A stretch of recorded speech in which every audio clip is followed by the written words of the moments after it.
Good evening, everyone, and welcome to the TV6 Digital Desk live stream. My name is Molly Birch, and I'll be taking you through a recap of today's headlines. This stream runs every night starting at 8/7 Central Time from Sunday to Thursday. Feel free to comment and ask any questions you have in the chat as you feel like it, and I'll do my best to keep an eye on those and answer them as we go or after the stream as well. With all of that business out of the way, let's take a look at our first story for tonight. We're following reports of smoke coming from a restaurant earlier this evening and happening now. Marquette Fire, Police, Marquette Township Fire, Chocolate Township Fire, and UPHS EMS are at Jeffrey's Restaurant at the corner of US 41 and McClellan Avenue in Marquette. Smoke could be seen coming from the roof and a vent over the kitchen. No flames were visible from the road, and we have a reporter on scene who will keep you updated as we get more information. Signs and buoys have been placed around Little Presque Isle to let you know there's sea lamprey research underway. Over the next 30 days, researchers will be learning more about how sea lamprey migrate from Harlow Creek to Lake Superior. Research will be focused on the juvenile stage of lampreys when they become a parasite to fish. A professor from the University of Michigan, Flint, says a new form of technology will track the fish. We implant tags inside the sea lamprey, and then we have these receivers that can receive the signal from the tags in the water once the animal swims near. And that'll give us some idea of some of their positioning as they're moving through the system. Dawson says if the lampreys survive and provide good data, this project can allow more methods for sea lamprey control. And a football field formerly owned by Finlandia University is now owned by Hancock Public Schools. McAfee Field cost $400,000, which district officials say they will be paying off in intervals over the next 15 years. The agreement was finalized last Monday after ongoing talks since April. Officials say the school district has used the field for games since 2011 with an agreement with the former university. The middle school program can now practice on the field instead of the practice field near the middle school. We're excited about the opportunity of moving all of our football programming down to McAfee so that the program itself has an ability to pyramid and grow and have that identity of being one whole versus having separate spaces. Solani says future plans for the field include re-outfitting the field with Hancock's signature colors. And as of this week, half of Northern Michigan University's Berry Event Center renovations are finished just in time for hockey season. The school staff says the $6.5 million project reduced the rink's size from 100 feet wide to 94 feet wide. NMU Director of Athletics Rick Comley says the rink renovations are great for NMU's hockey team. The Olympic-size ice has always been a challenge. The narrower ice is more attractive to incoming players. I think it adds two things to the sport of hockey. It's more contact and more goals. Those are two things that hockey fans like. Comley adds, crews also replaced the rink refrigeration system for the ice. All that remains are 3 chillers that will be installed this summer. And the snow sports season is getting closer, so the Pine Mountain ski team is looking to raise funds for the year.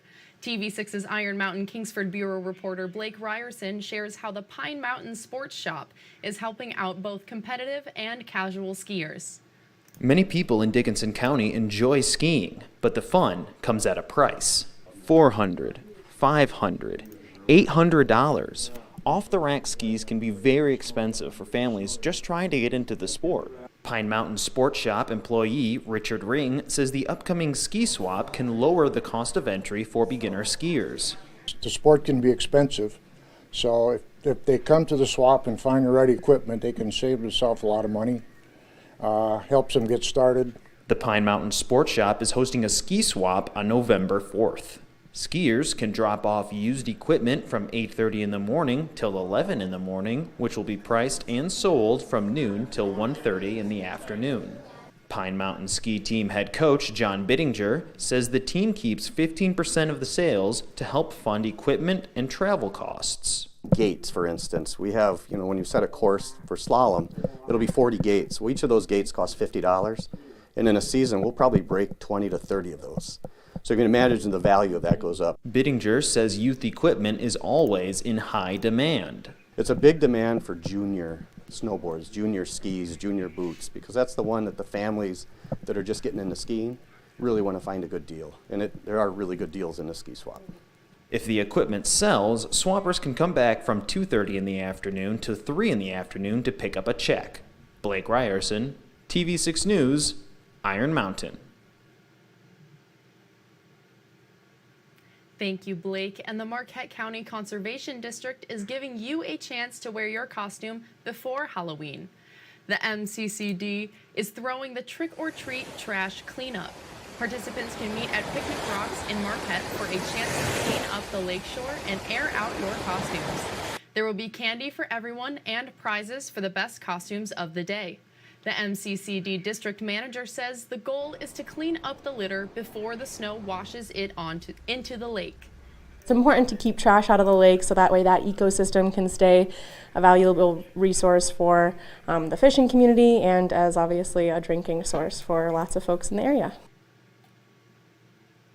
The Trick or Treat Trash Cleanup will take place from 4 to 5:30 in the afternoon on Monday at Picnic Rocks Park. Supplies will be provided. A Marquette bar is getting into the Halloween spirit this weekend for our final story tonight. Diggs is teaming up with Double Trouble for an entire weekend of Halloween parties. Festivities kick off tonight with an emo night. Events continue tomorrow with a toga party and continue into Saturday with a costume contest. If that's not enough, Sunday is a medieval tavern night and things conclude on Tuesday night with Halloween trivia. Double Trouble says this is the perfect way to get in the Halloween spirit.